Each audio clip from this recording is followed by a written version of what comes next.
Hello, you are watching New Vision TV News. I am Ruth Naseje. Now, it is ironic that renowned vocalist and songwriter Mowzey Chibogo, popularly known as Mowzey Radio, spent over a week without getting emergency head surgery, yet a state-of-the-art brain surgery unit with experts on 24-hour standby exists right here in Entebbe, where he was beaten before being taken all the way to Kampala to be moved around hospitals until he died unoperated days later. Now, New Vision TV gives you a tour of the VIP emergency government hospital that can handle the biggest medical emergencies at international standards. As Uganda comes to terms with the demise of popular musician Mowzey Radio, the testimony of his producer and eyewitness, David Ebiganti, Washington, that he had the deceased head crack as it was hit down by the bar bouncer and they rushed the victim to some little-known Emmanuel Hospital, is raising an important question. Is it possible that many Ugandans are not aware that a state-of-the-art emergency hospital operating 24 hours at international standards exists in Entebbe, right on the main road to Kampala? Why didn't Mowzey's elitist companions rush him to Entebbe Hospital, which was upgraded international VIP status to specifically cater for emergencies along Entebbe Highway and the international airport?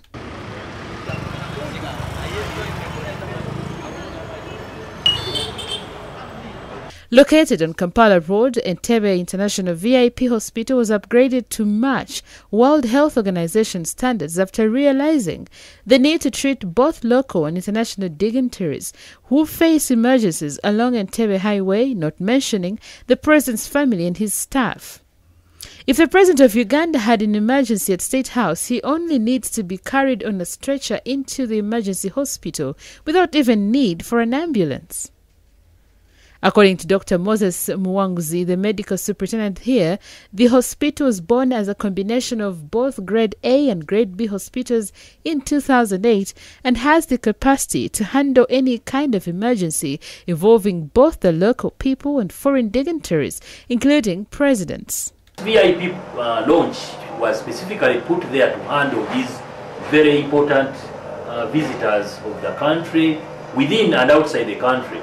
So the launch basically having an accommodation area which also puts security as part of it. Specialized health workers and a 24-hour call center are among the innovations in this spacious treatment facility, equipped with unique and modern medical training. We have some specialized doctors and nurses who will be attached to that department to handle these VIPs. But I think our location, it may be unique to other hospitals, they don't have that, but it was necessary for us that we need to have that in mind, that we are near State House and we have to handle such guests. The hospital adjacent Lake Victoria has been approved by World Health Organization as having the capacity to handle deadly hemorrhagic fevers like Ebola, SARS, influenza, among others. It has a catchment area of 1.5 million people. And for a long time in Uganda, this hospital has been well known as the referral facility, handling deadly rabies cases arising from infected dog bites.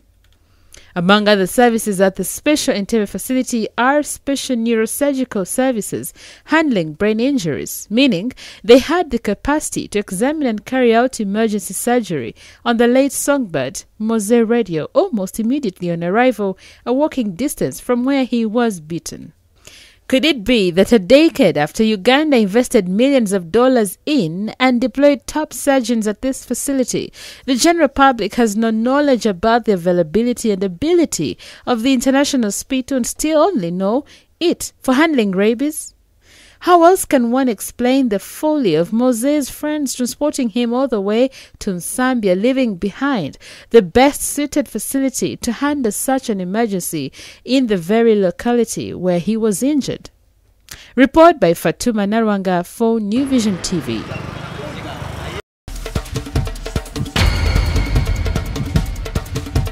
In other news, the man suspected to have fatally harmed local musician Mowzey aka Mowzey Radio, resulting in his eventual death, has been remanded to Chigo prison in Wakiso. Godfrey Amala aka Troy was remanded after he was aligned in Entebbe Magistrates Court on Wednesday morning. Murder charges were read to him by the Entebbe Chief Magistrate, Mary Kaitesi Lukwago, according to a statement from the Judiciary Ministry. Wamala, who is a resident of Msanji in Wakiso district, will return to court on February the 28th. It is alleged that Wamala grabbed Mowzey and threw him to the floor, breaking his skull in the process. This followed a brawl that reportedly resulted from the singer allegedly opening a bottle of whiskey and pouring it on the revelers in the bar. The singer had released over 250 hits, was laid traced at his home in Kaganakauka in Wakiso district over the weekend.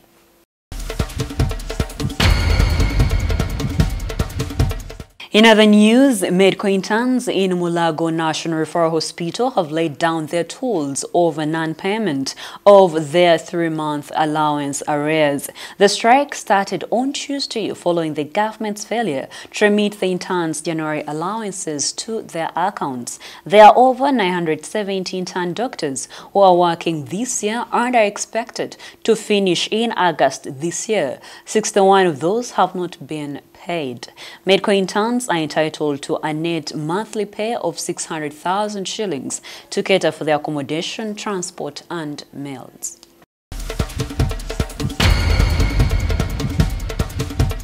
Let's have a break, and when we return, we shall look at what's happening in the sports world and also our daily dose of the Pearl of Africa series.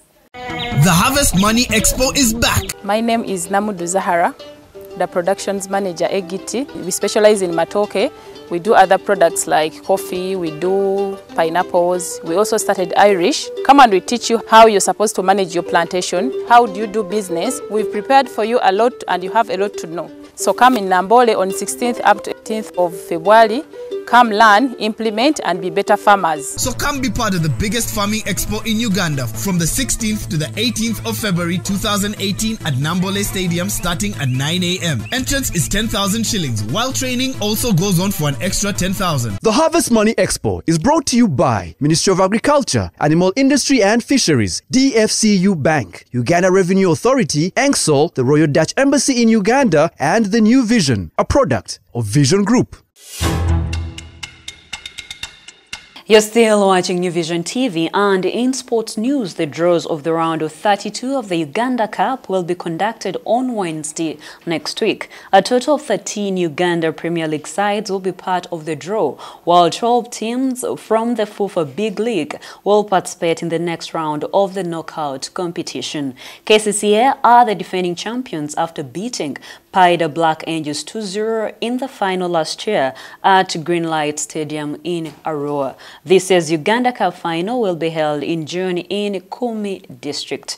Winners of the Uganda Cup represent the country in the CAF Confederation Cup.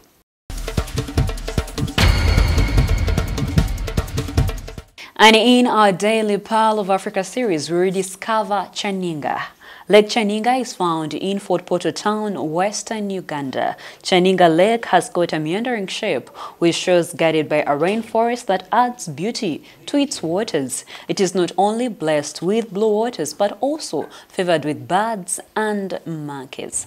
Let's take a look. This is Lake Chaninga, located in Fort Portal Town.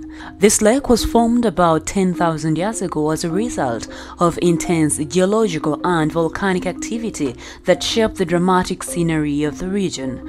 It is about 220 meters deep. Through the bushes are tiny footpaths that lead to this incredibly beautiful lake. Lake Chaninga is blessed with so many amazing things, starting with the blue water, great landscape, animals to mention but a few. The crested cranes are one of the commonest bird species here. They enjoy this place in their peaceful nature.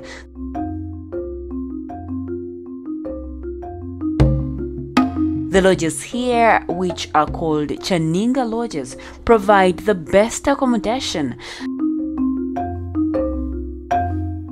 The water is also bilharzia-free and therefore safe for swimming. For more Pile of Africa stories, visit our website www.newvision.co.ug. Our newspaper, The Sunday Vision, is also another home of adventures, so get your copy every Sunday for Pile of Africa stories.